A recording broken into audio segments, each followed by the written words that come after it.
Your case is rare in how it attracted so much attention from the media and how it brought fervent calls from the public, from your friends as well. And it offered support to the injustice that you experienced. We'd love to hear your thoughts on storytelling and its potential and limitations in creating and igniting change. Thank you so much for having me. And it's really great to know that so many people are so interested to get rid of this, I should say, another global pandemic, which is existent in our society, but then we don't often want to admit it. So, and I'm talking about domestic violence, of course, or partner violence. So my situation was, I used to be a lecturer at like a professor at the University of Dhaka. I was teaching international relations. So it wasn't that I was confined in the walls of the house. So I was a professional. I used to go out. After this happened, I just didn't want to let it go. I wanted to punish the perpetrator. And when media came, everyone in my family, they asked me if I wanted to talk to media. I said, yes, of course, why not? Because my ex-husband, who was the perpetrator, was still free. The police wasn't able to capture him, catch him until that point when I was in the hospital. So when I was in the hospital, I also reached out to Dhaka University. Well, actually, they reached out to me. They came to visit me. They held rallies. My students, my beloved students, they held rallies.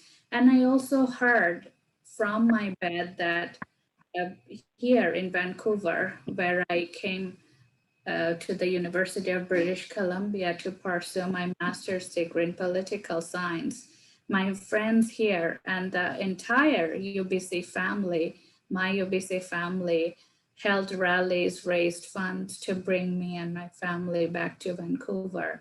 So when I was hearing all this news, it gave me strength. And I received at that time, I received threat calls from different people, from unknown callers, and then who said that, oh, if you don't withdraw the charges, we will kidnap your daughter, we would kill your parents or your father.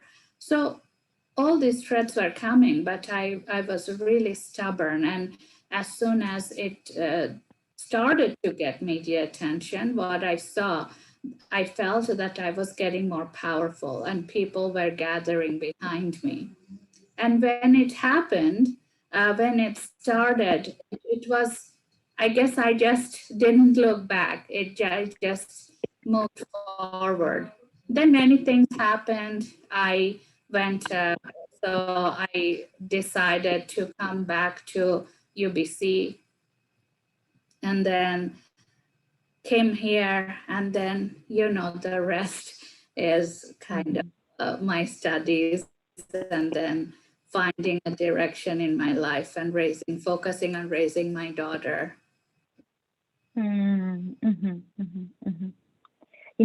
So much of what I'm hearing from what you share is also how it's about channeling your own power and how media was just a support mechanism to what you envision for what justice looks like.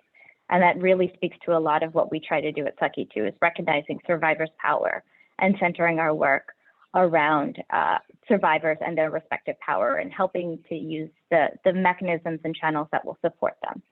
And so thank you so much for sharing that perspective, because it really resonates for also just a lot of the work and the intentionality that we have at Sakhi.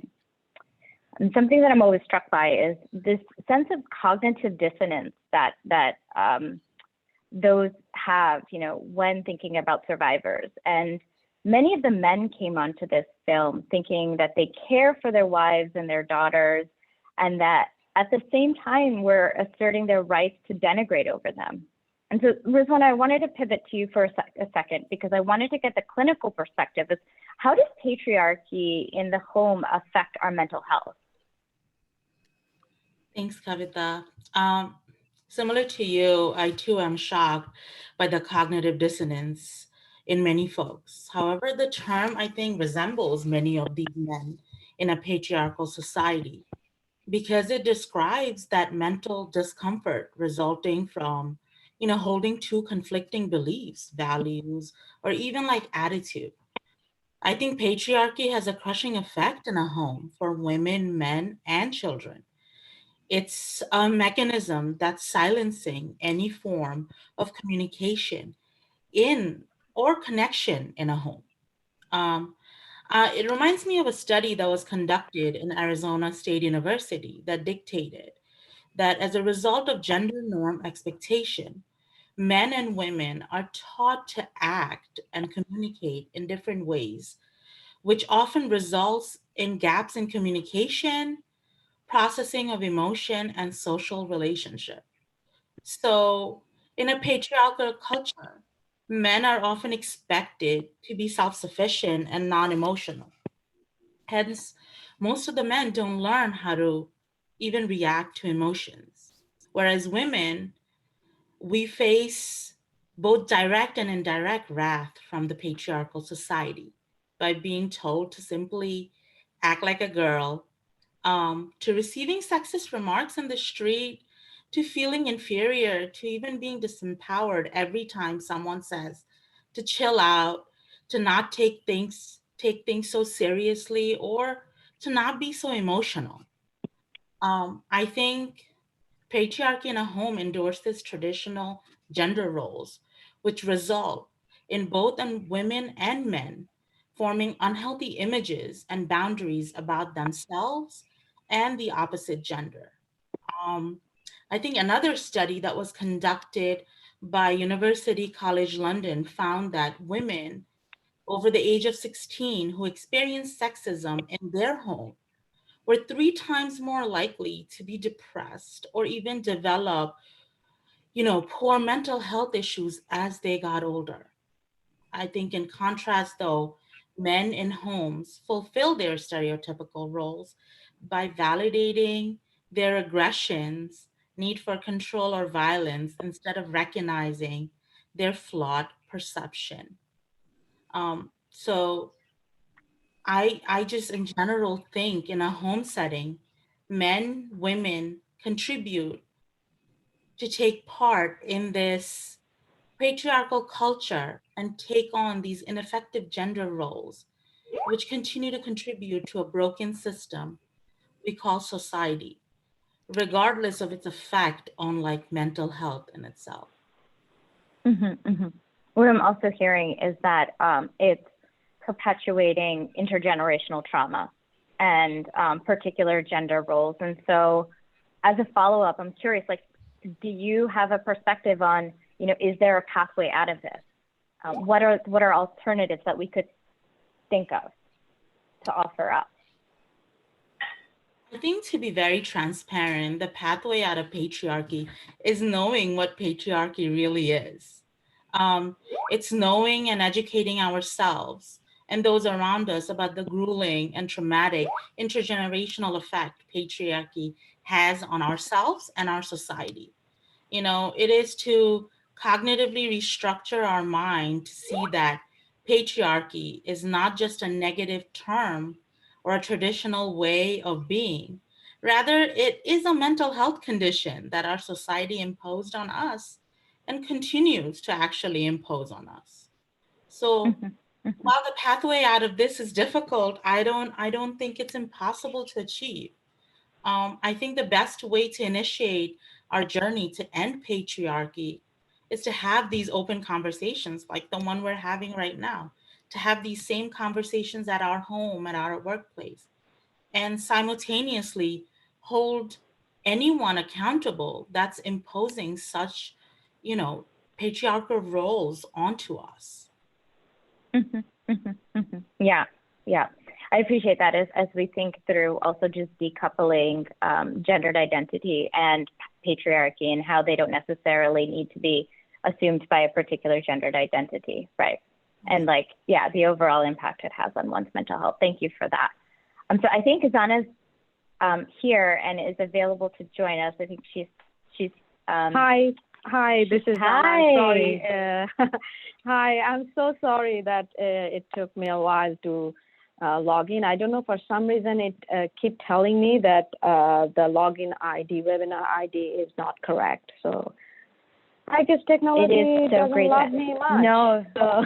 no, please don't apologize. It is great to hear your voice, and thank you so much. I'm really grateful that the Zoom gods are in our favor, and we're making this happen. And I know that all of the other participants are as well. You know, Zana, I think that everyone who has seen this film has said that it is profoundly moving, and just a true sense of like just portraying survivors in their strength. And thank you so much for putting this together. One of the things that really came up, of course. And so one of the things that really came up through the focus of this film is thinking about, you know, a particular demographic that you decided to really spotlight. Most of the survivors that you worked with, if not all of them, might identify as upper middle class or what would be considered quote unquote well-educated. I'm not a huge fan of that term, but I think folks know what I mean when I say that. So can you share your intentions a bit of like why specifically focusing on that demographic?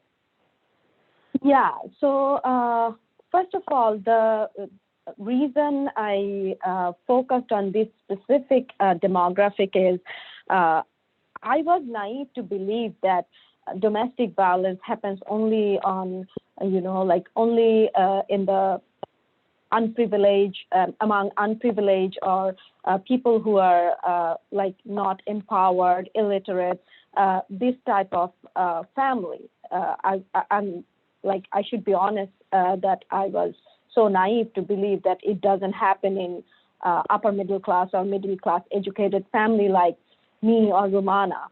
So when Rumana's incident happened, it literally like hit me really hard. That's the eye-opening for me, that it's not only happen in uneducated lower middle class family or people who are underprivileged. So that's the reason I started digging up information that what exactly happening in upper middle class or middle class family. And that's when I found that it's a huge taboo. We don't talk about it. At least what I noticed that while I was doing research, that I noticed that lower middle class, they talk about it. Like we know, we are aware that there is a violence happening, there is a abuse happening, but in middle class or upper middle class, where like educated family belongs, who are financially empowered, who are like, who have all the privilege in the society, they don't talk about it. Like it's very hush-hush, and the number of people who are dealing with abuse, it astonished me. Like I can tell the recent statistics that in 2015 it published that 73% women face some sort of abuse. So like you can imagine, so that's the reason I realized that I want to focus specifically in this group, because this group is not exposed that much. And another reason is Rumana, who belongs to this class, right? Who we are, like me and Rumana, we all belong to that upper middle class who are educated, who are like empowered, financially empowered. We grew up getting all the privileges we have. We got the best education. We were financially well off. We didn't have anything to, you know, like we don't have to think that where we are gonna go, where we have to, like how we are gonna fight. So that's the main reason I selected that demographic.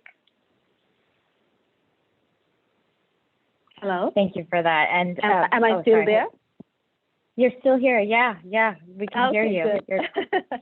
No, and you know, thank you for sharing that perspective, because I think something that I deeply appreciated from the film is survivors are not represented as a monolithic identity, and that our complex realities are really highlighted through the course of each individual story. one of those particular survivors is Naima. And she was a force to be reckoned with. And I remember absolutely feeling so inspired by her owning her voice, owning her power. And she really made folks question about their assumptions about what a woman can do and who a woman can be. And so, you know, Zana, I want to start with you, and then I want to turn it to Rumana and Rezowana. But, you know, can you share a little bit more about Naima and how folks have responded to her story? Sure. So, first of all, like, we got mixed reaction from the audience for Naima.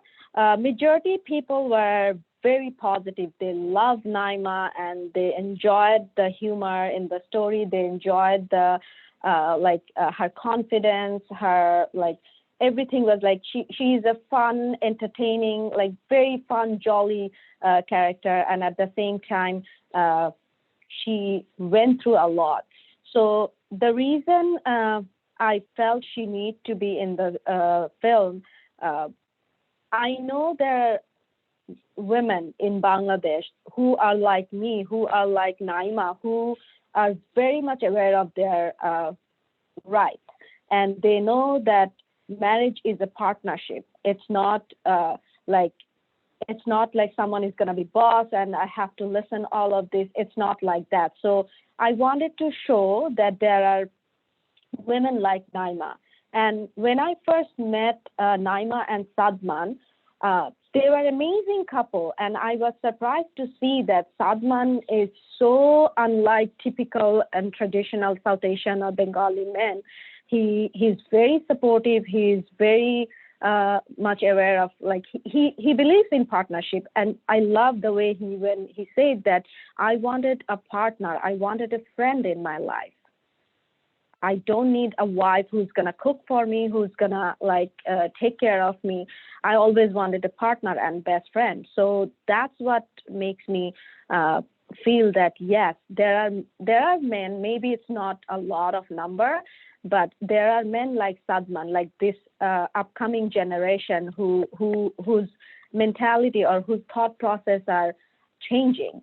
So that's the main reason I wanted to keep them in the film. But as you know, there's a documentary, right? So we never know what's going to happen at the end. So when we started filming, we were filming as a very exceptional couple, new, very modern couple with similar kind of thoughts and sharing partners, loving partners. But what I realized that Naima has a lot of baggage. Naima went through a lot of trauma, as we saw in the film, that her childhood abuse, molestation, and all this thing affected her in her life. And her parents' marriage wasn't a happy or healthy marriage either. So she never had a role model. She never knew what could be a good, healthy marriage.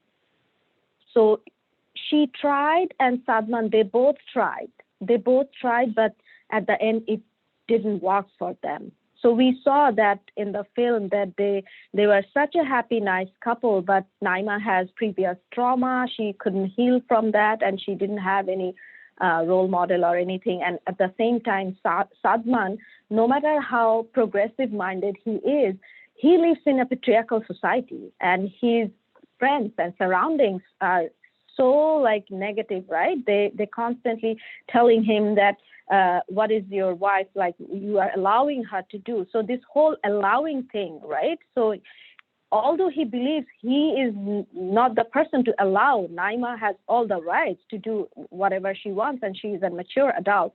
But at the same time, that peer pressure, her friends, his friends, his families, everyone is saying that you are allowing it too much to your your wife. You are not dealing with her properly. You are not controlling her. So all those things, at some point in life, I guess they couldn't take this anymore. They just gave up. So that's the reason I felt it's an amazing story to be in the film, to see that how patriarchal society or past trauma affected a good relationship. Exactly. That a relationship is larger than the two people, that it's an ecosystem that's impacting the two individuals. Yeah, that's beautifully said. Thank you for sharing that perspective. And I know I'm personally grateful in being able to learn their story and experience Naima's story. And so Rumana and Rezowana, Rumana, I'll start with you. You know, I'm curious, like, how did you experience Naima's story?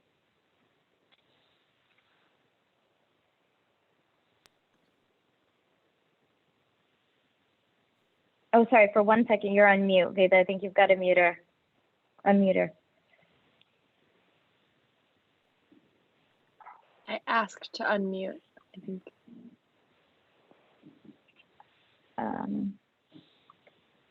You have to unmute.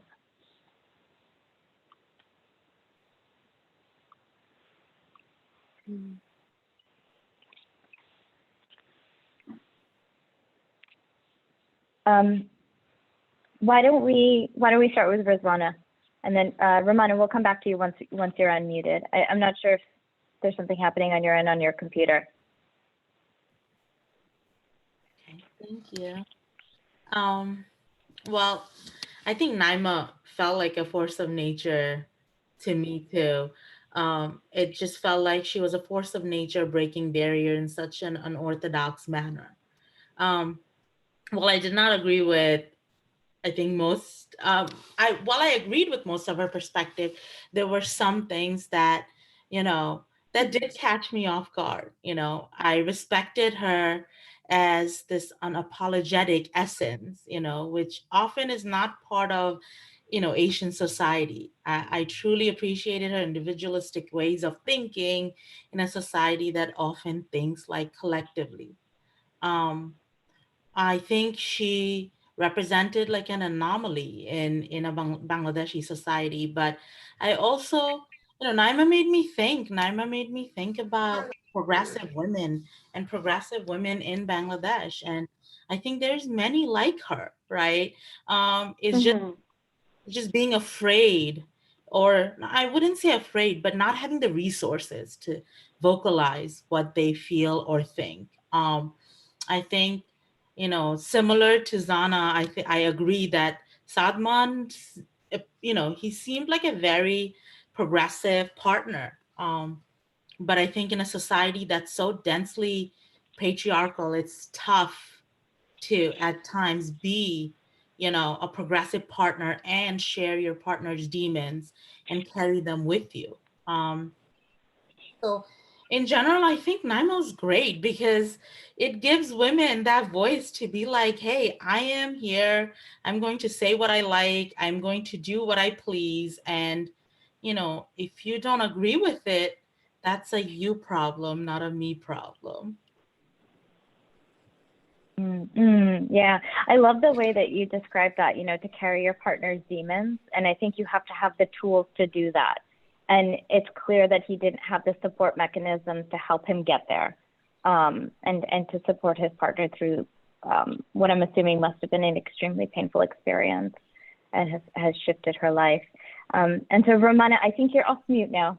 And so we'd love to get your perspective of how you experienced Naima. So for me, I didn't know Naima before I saw the documentary. I saw her story for the first time in the documentary. So as Zana pointed out, she came as a breath of fresh air in the documentary because the content was really heavy. So that's why I guess it was really refreshing to see that it's someone is in that patriarchal society is trying her best to make her voice listen.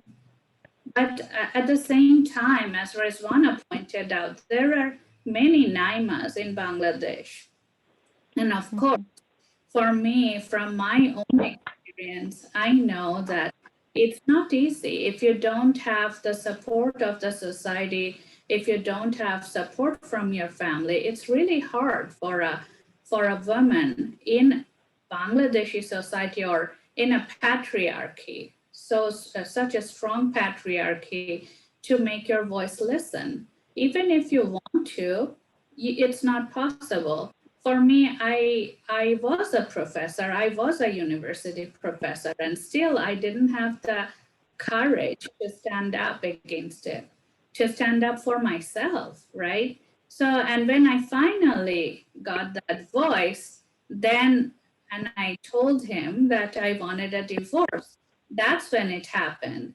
And what the society does, there are like a certain percentage of society, they still find a way to blame me.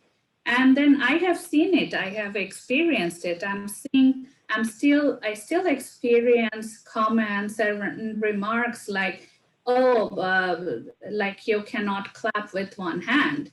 So my question is that if this is the attitude, then it's really hard for any woman to stand up for themselves. So it needs to change. People's attitude needs to change. So where a single parent, a mother, can raise her children independently with dignity without being ashamed because she is divorced.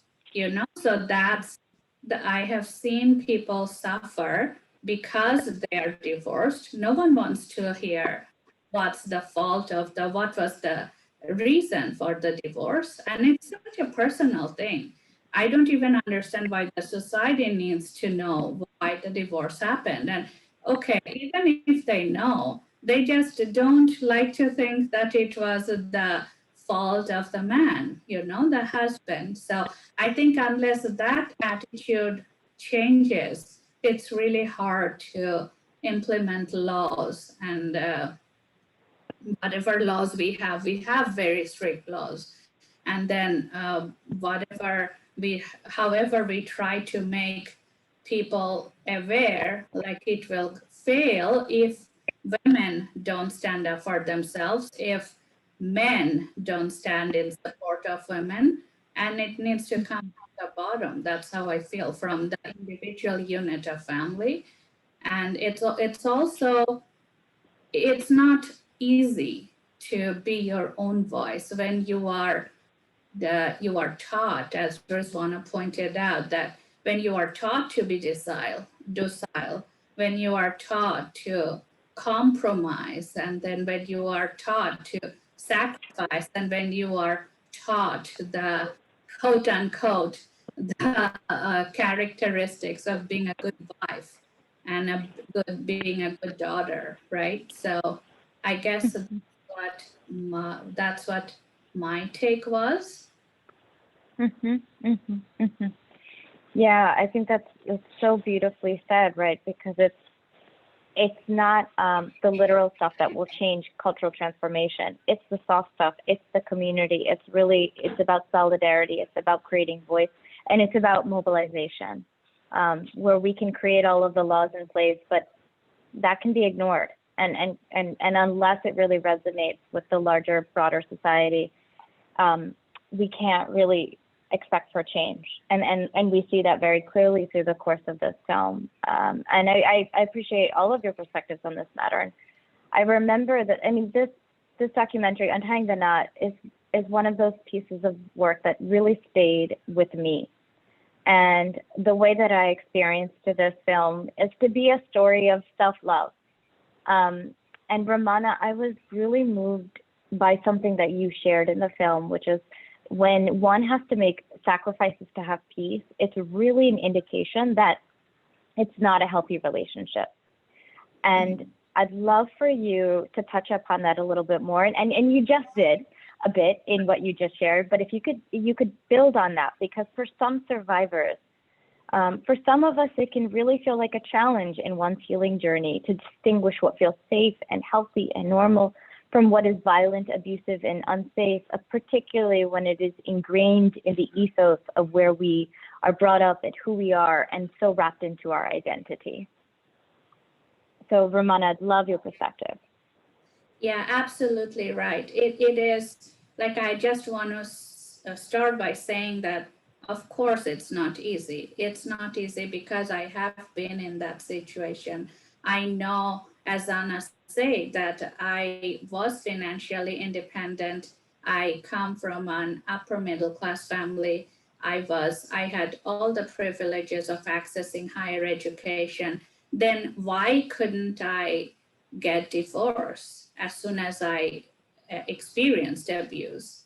And the first reason is because you are scared of the society. As an individual, woman, you don't feel that you have the strength to fight against the stigma. So that's the first thing. And the second thing is that then you realize that, okay, if I do that, what will happen to my own life, right? And then you don't find that courage. And I got married when I was really young. So I didn't realize that I had the courage to fight against the society as a whole and to answer everyone, right? And then the next reason is you are suffering from a syndrome. You are suffering. I was physically and mentally abused, right? So, and you suffer from a battered woman syndrome. And I didn't know about all these things. I came to know about it recently after I researched on it. And then when you are experiencing it in your own life, it's really, really hard to get out of that situation, see from a third person's perspective or have that perspective on your own life, and then decide what I should do, right? So all these things, and I experienced it because I thought of getting a divorce so many times. I basically felt like I was trapped, and then I still couldn't do it because I was scared. I was scared of the society, and then I was scared that I won't be able to handle it. So but I could also feel, being a professor, I understood that what was happening was not fair. It's not what it's supposed to happen. But I was suffering from that syndrome. So all these kind of are intertwined. So I know how hard it is to think with a rational mind when you are in that situation, when you are suffering it yourself. So I really loved how this documentary focused, and you, Kavita, you mentioned it, that how it focused on the strength of women who survived that. And I just want to say that it takes a lot of strength. And actually, women who are often called as victims, I hate that word because they are not victims. Women who are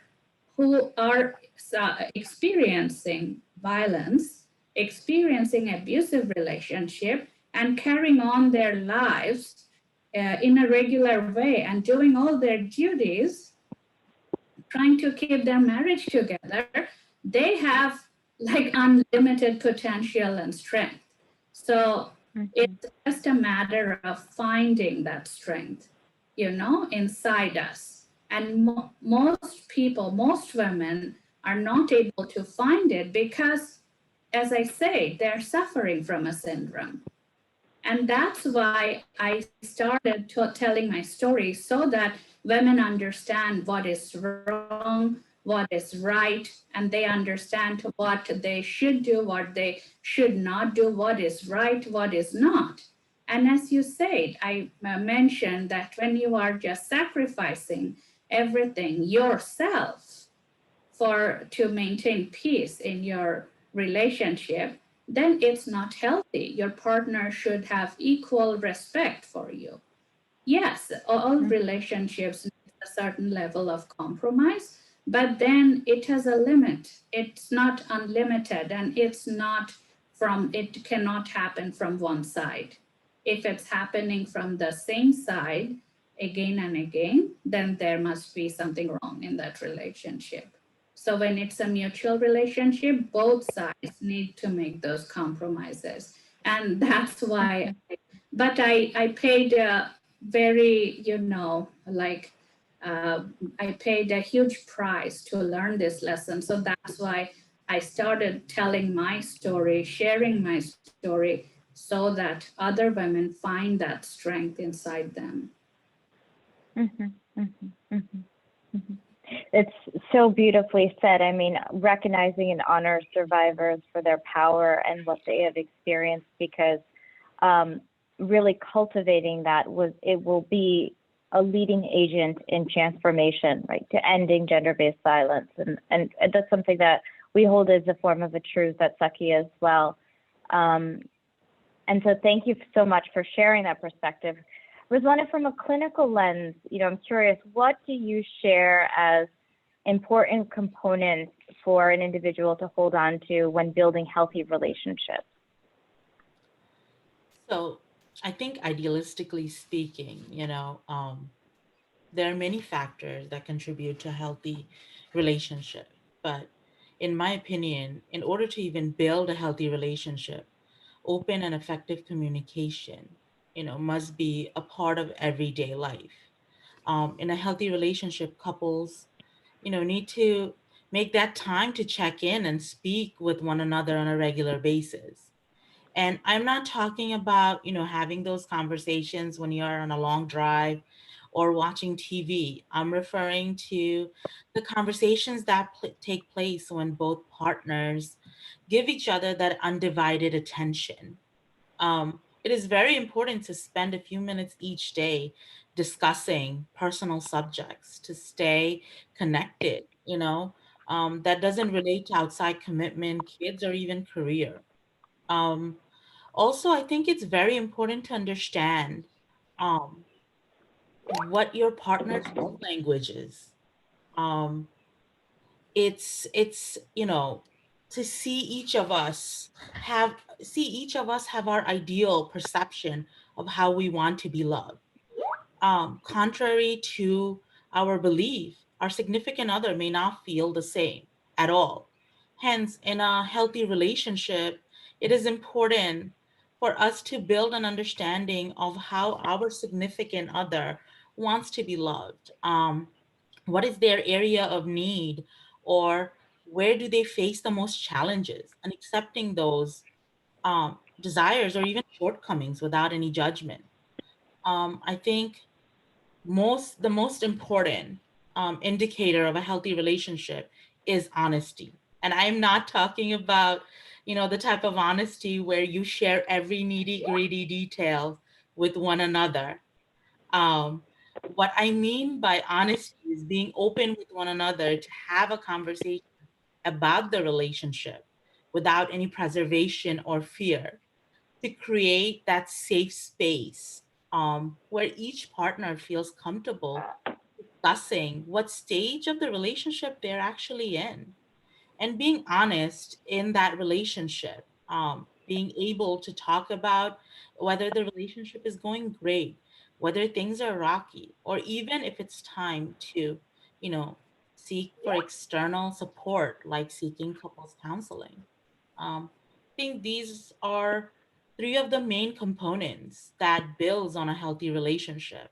The relationship that is growing rather than, falling prey to like this unhealthy routine that we often see in society. Yeah, absolutely right. And so it's thinking about and articulating what those boundaries are, what healthiness looks like for oneself, and being able to advocate for oneself. Absolutely.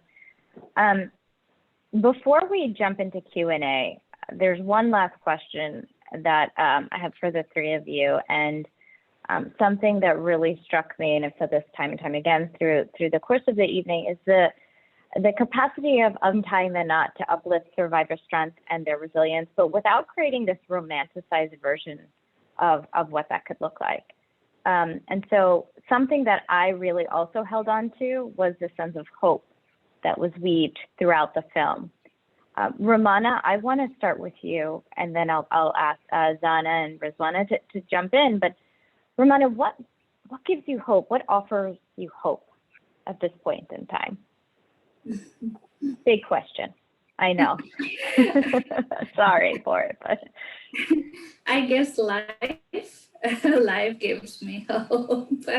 And what I like to believe is, if you don't have challenges in your life, then you are not alive. You are dead. And everyone has challenges in their lives, and I took blindness as my challenge. I am very lucky and fortunate in many other ways. I have an amazing parent, like I have amazing parents. I have an amazing extended family. I have an amazing daughter. And on top of everything else, I couldn't be more grateful for what I have. So I try to count my blessings. And now I look back and I am terrified sometimes. Even though I had sight, I wonder, how did I survive that abusive relationship, that abusive marriage?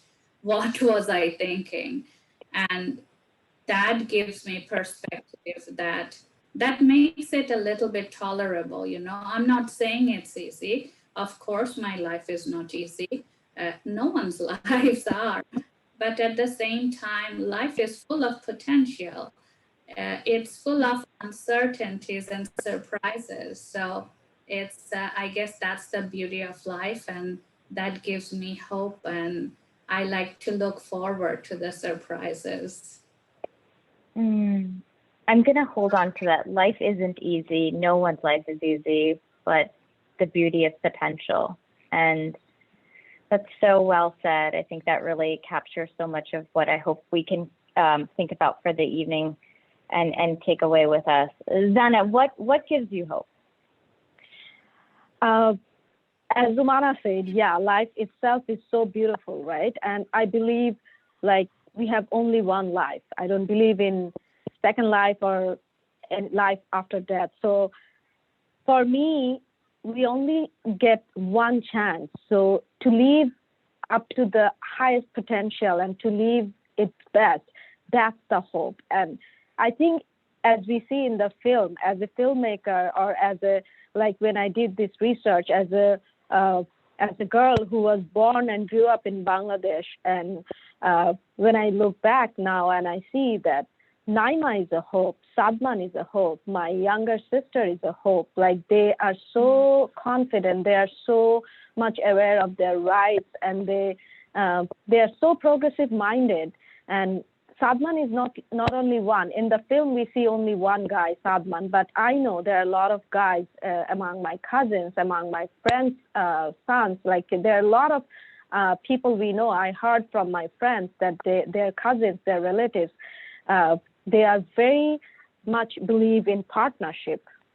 So these are the hope I see in life. For me, this is the hope. It's those around you who are hopefully manifesting real change, or putting the droplets of change onto the ground to grow into something greater. Yeah. And Rezowana, my colleague, what gives you hope? I think as a mental health professional, just, being in this space right now with, women that are from South Asian community, that are empowered and knowledgeable gives me hope.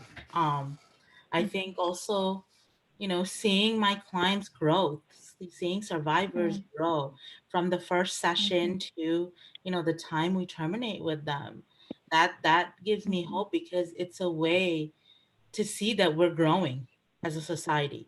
It's a slow growth, absolutely. Gender norms, structures that have been placed there still exist, right?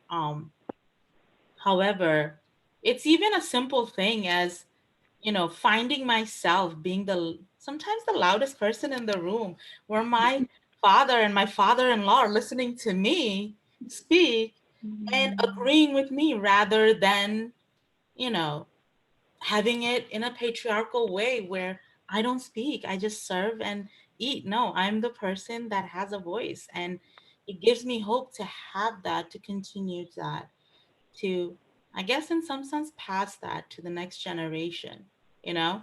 Mm-hmm. Mm-hmm. Mm-hmm. Mm-hmm. It sounds like it's the small stuff, right? That's going to feed into the big stuff. Absolutely. Yeah. Yeah.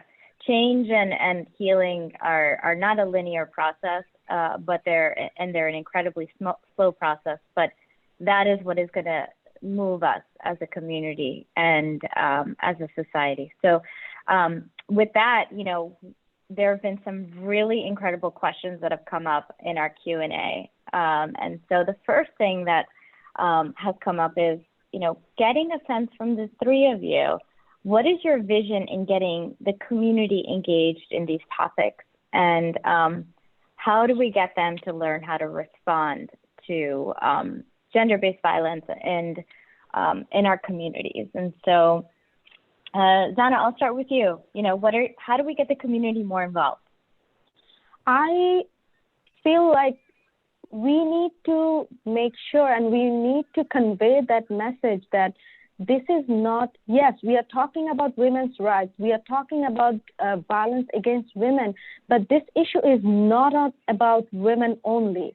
We need to incorporate men in our lives. Like, I can tell you one little story. Like, one of my friends, she brought her husband, her brother, everyone to watch this film in Toronto. Like, every time we had screening, she's like, my husband needs to watch it. My dad needs to watch it. My brother needs to watch it. So these are the things, like, every time I feel like we need to incorporate them and we need to tell them that this battle is for all of us. It's not only women's issue. It's not only women needs to figure out, women needs to complain against men. So we shouldn't isolate them that it's a battle between men and women. No, it's a battle against patriarchy. So when we convey the message accurately, then more and more men will join. They will understand that it's not against them. That's how they will feel comfortable and join in this battle. And they will understand that it's not their fault. It's the patriarchy. The way they grew up too, the way we raised our men, that taught them that they can behave like this. That taught them that they can control their wife or girlfriend or women in their life. So we need to make sure that the message is conveyed accurately in the community. And we need to make sure that they don't feel that it's against them. We need to make sure that we are fighting against patriarchy. We are not fighting against men. Right, right. And so to zoom out a little bit, I think one thing that I would offer up is to indicate that irrespective of one's assumed gendered identity, the experience of power and control through intimate partner violence can happen in any type of relationship. And so the way that we're seeing this come out in the film is in cis heteronormative relationships primarily. But, one thing that I think we also embody and really try to understand and talk about as Sakhi is that this is not existent within a particular dynamic of a particular gendered identity or a particular relationship. And I think that's also what you're saying is patriarchy holds us back in this way, but that also that, this is not normative to a particular relationship. Rezowana and Rumana, I'll let either one of you jump in next. How do you feel like we need to get the community more involved in talking about gender-based violence? I could go next. I think to educate the community, right? We talk about education in a form where, we kind of put this sectionality in certain situations where it's okay to talk about, IVP or gender-based violence in a community setting where in front of a therapist or an advocate, but not in a regular setting on an everyday over chat, right? Why can't we talk about that? So educating the community, speaking about it, but beyond that, also, recognizing, I think one of the things we talk about at Sakhi is always breaking the silence, right? but also listening when someone is breaking the silence, thoroughly listening to their conversation, thoroughly listening to their story, accepting their story as what it is. I think one of the things that Romana said that even like triggered me was that, you know, even after everything she has faced, there were people that judged her and kind of said, you know, you can't clap with one hand. Growing up, you know, being a Bangladeshi myself, I have heard that many times, you know, that you cannot clap with one hand, but that's absolutely not true. The truth is, if you are triggered by a situation, or if you are someone who is abusive and you are a perpetrator, you will find a reason, right? So when a survivor comes and speaks to you about their own story, to listen without judgment, to accept without judgment. I think it's one of the first steps. I think we always try to find a flaw in someone's story rather than accepting it as there. Right. There's no perfect survivor, right? And so we can't displace what we assume on who a survivor is onto their experience. Absolutely. Yeah. Yeah. Rumana, there's a question that has come in specifically for you. And so it's, you know, something that we talk a lot about at Sakhi is that healing is not a linear process, and that it is a very complicated journey. And so, but this question is really after you have gone through the physical healing and the doing the emotional and mental work around your experiences of trauma, what were some of the steps you took around your spiritual healing journey? And I use that loosely with the caveat that we're not going to make assumptions about what your spirituality is, but there have been a lot of, you know, questions that have come up around, like, what has been your process like around healing? Yeah, I actually don't mind sharing my personal faith, and I'm a practicing Muslim, but it's also, I have heard people saying, how can you still practice Islam after what has happened to you, right? So how you don't blame your creator? And I guess, as I said, I think I'm a born optimist. So I just did not let something like that defeat my spirit. And I guess I became more stubborn to show everyone that an evil spirit never wins. I guess that's what kept me going first. And the second thing, I guess, was my motherhood. I had so many things on my plate when I became blind. I had elder parents. I had a 5-year-old daughter. I was in a new country. I didn't know where I will go. I was an immigrant. I was blind. I was a single parent. So all these challenges, and I just didn't have enough time to think about myself. Sometimes I just wasn't even thinking what I was doing every day. I just took one day at a time. The first thing was to take one day at a time. And if your target was something and then you couldn't reach it, to just tell yourself, it's okay. Whatever you do, it's okay. And I guess by doing that, you are assuring yourself that things will be okay. You are still breathing. You have your daughter around you. You have your loved ones around you who are looking at you. And then who will feel better if you are better? So I guess all those things kept me going. And as I said, I had some amazing people who just didn't treat me differently. Didn't treat me differently. And that reminded me that I was the same Rumana. I haven't changed because I had lost my sight, because I look different. It's just, I'm the same person. I have all the potentials. I just have to believe in myself. And that, and if it doesn't work out, fine, I will do something else. So that's my approach towards everything. And if something is not working out, fine, it will eventually. So that is something, but of course it doesn't happen overnight.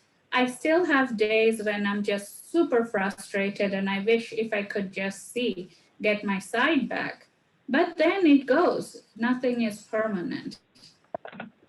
And all these, like, it's a process, as you mentioned, Kavita, and it's really interesting how all these other factors in your life plays a role to empower yourself and help you find your inner strength, because each time I encountered someone after I came here, everyone's attitude was that, okay, it has happened. So you lost your sight. So what's next? Like, not like, oh, poor you. Like, what will you do now? Your life is an end. Like, it's the end of your life, and not that attitude, right? So everyone tried to give me strength in that way by treating me the same way they used to treat me. And I'm especially talking about my friends. And it was amazing.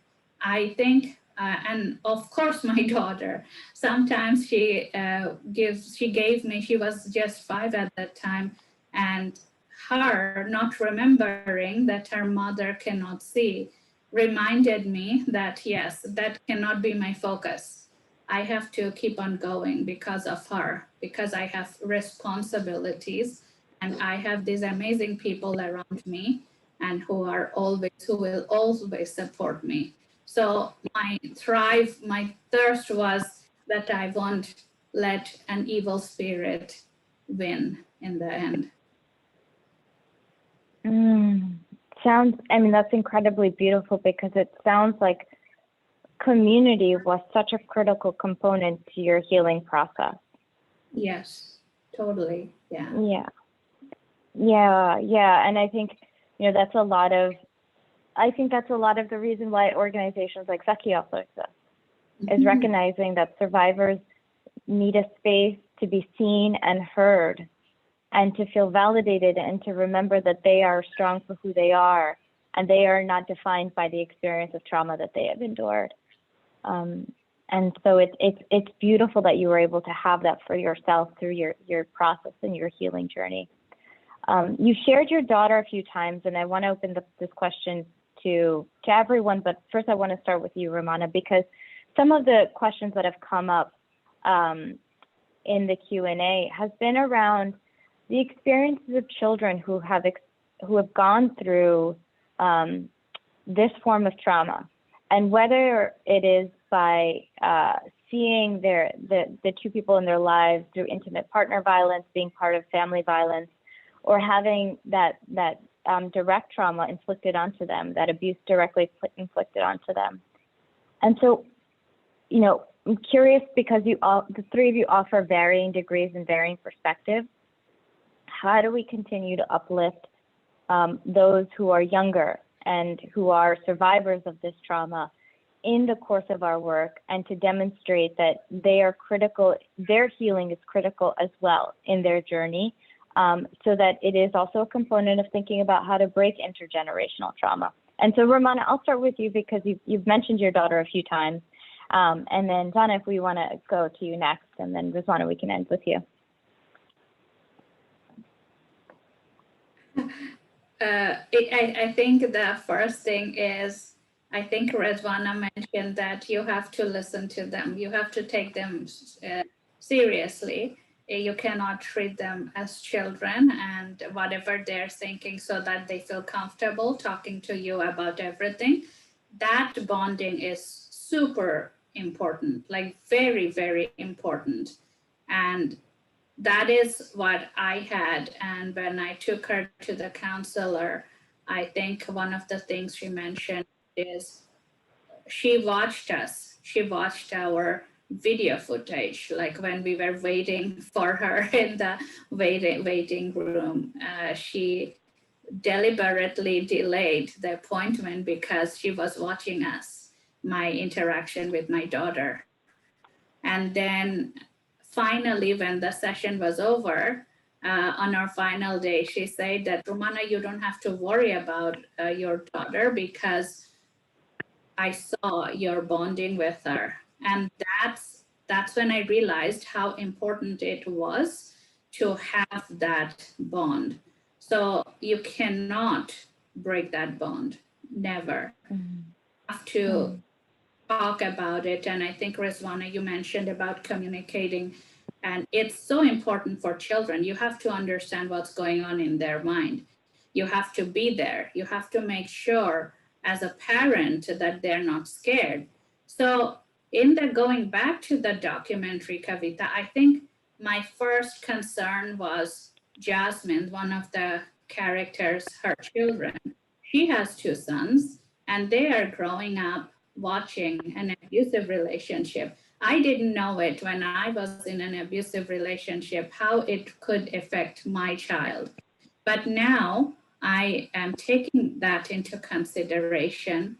And then it just scares me sometimes that what would, like, things which are not right, they're witnessing it. Their parents are setting an example in front of them. So what are they learning? They will think that they could practice it in their lives too, which is completely what we don't want to happen, right, in our society or community. So these are the things that scares me, to have that conversation, or why, like that bonding, and then what's going on in their mind and how they are looking at the world around them, how they are facing their challenges, how they are taking an exam, how their approaches towards any particular challenge in their own lives. I think all those aspects are very examinable, and then you have to be very careful as a parent how your child is growing up in those areas. And it's not only children who experience trauma. I think it applies to children as a whole. And if you can ensure that they are comfortable with you, they are comfortable talking to you, and then they're opening up to you, communicating regularly, and you are showing interest, enthusiasm in their lives, in their challenges, and taking part in it to help them solve those problems and face those challenges, I think that makes a huge difference. Exactly. Yeah. Great. Zana, do you have any thoughts on this one? I guess Rumana already mentioned all of this, and as we saw that Jasmine was worried about her sons, right? And that's the thing I was mentioning, that patriarchy, the way we raised our son, right? The patriarchy raised our son that way. So, like, if Jasmine's sons, they are seeing the way his dad is behaving or treating their mother, they will learn that behavior, right? And they will think that it is okay to behave like that. That's how you should treat. They are not gonna know what is right or what is wrong. In this point I wanted to mention. So while we are doing all those research, we met a guy who doesn't belong to upper middle class, but he's in a middle class or lower middle class family. He wasn't aware that he cannot treat his wife like that. His name is Maqsood, and the moment he got to know, he started like behaving differently. He wasn't aware when he met a organization. They were campaigning at that time. It's called We Can Bangladesh. So they were at that time campaigning against violence against women. So he was actually saw their campaign van, their miking and all this thing, and he got curious and he wanted to know more about it. And they explained him everything. They communicated all the messages, and that's when he realized, oh my God, the way he was behaving, the way he was when he's mad, he's slapping his wife, and these are all wrong. He wasn't aware of them. He has no idea that he cannot do that.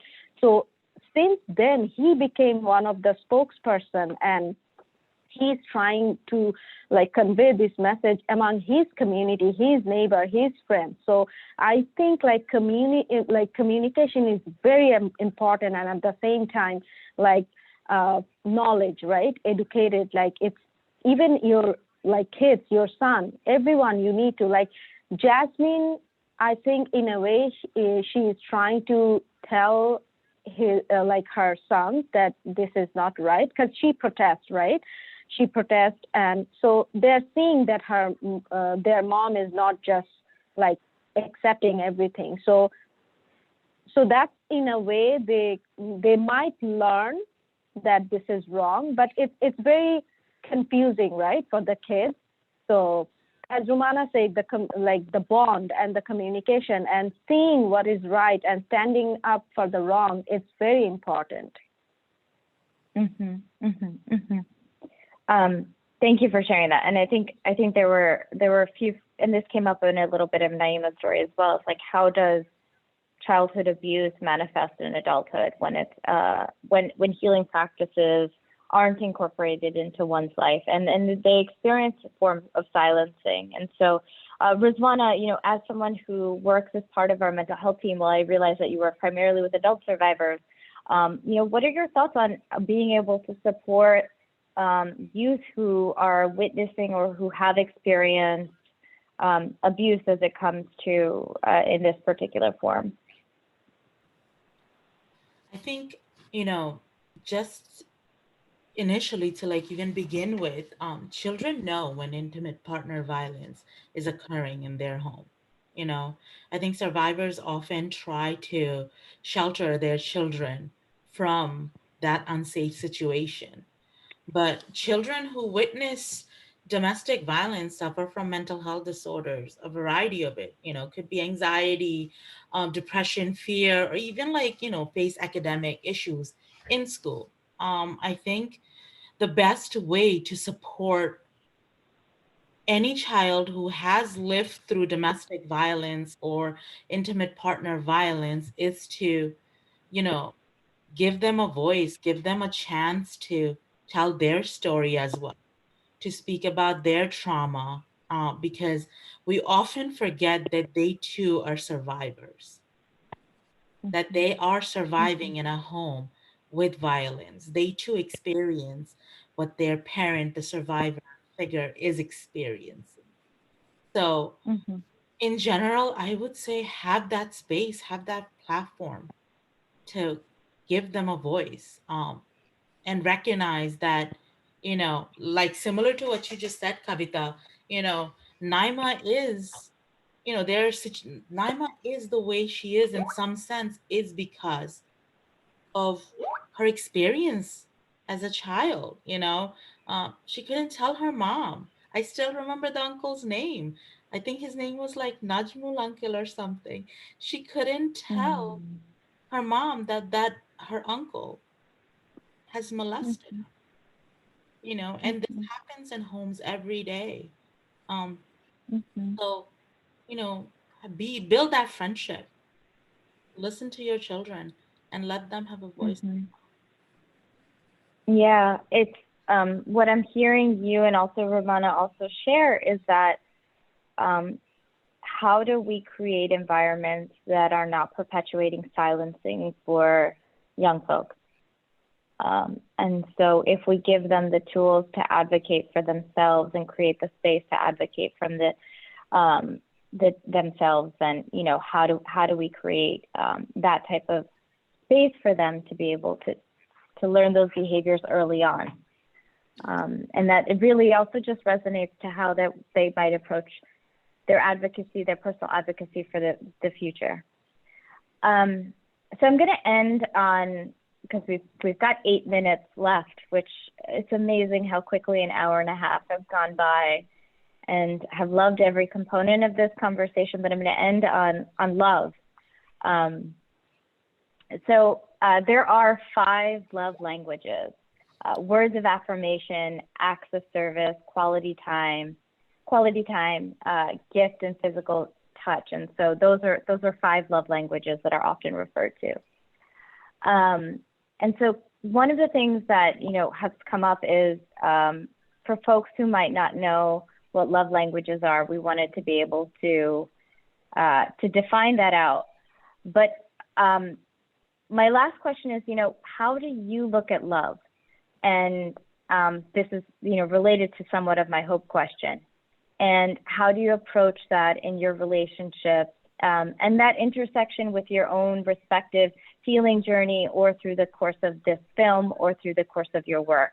And so it's a very broad question, but I'd love for each of you to jump in and provide your own personal answers. Should I go first? Sure. Yeah. So for me, from my personal experience and seeing surroundings and everything, for me, my love language is, first of all, trust, partnership, and loyalty, definitely, and honesty. So I would prefer those things, and there shouldn't be, I didn't want to even bring the point like abuse, violence, less or no violence or abuse, because it's out of question. So we are not even bringing that. So I always believe saying that love should never hurt.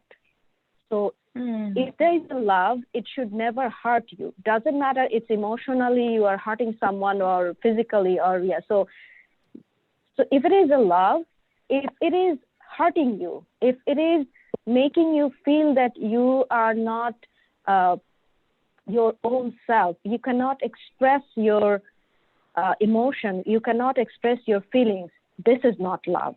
This is not healthy.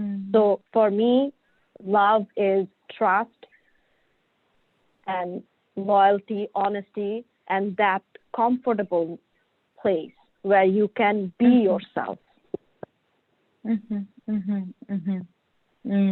I love that, being able to just sit with oneself and be in a place of love. Yeah, that's beautiful.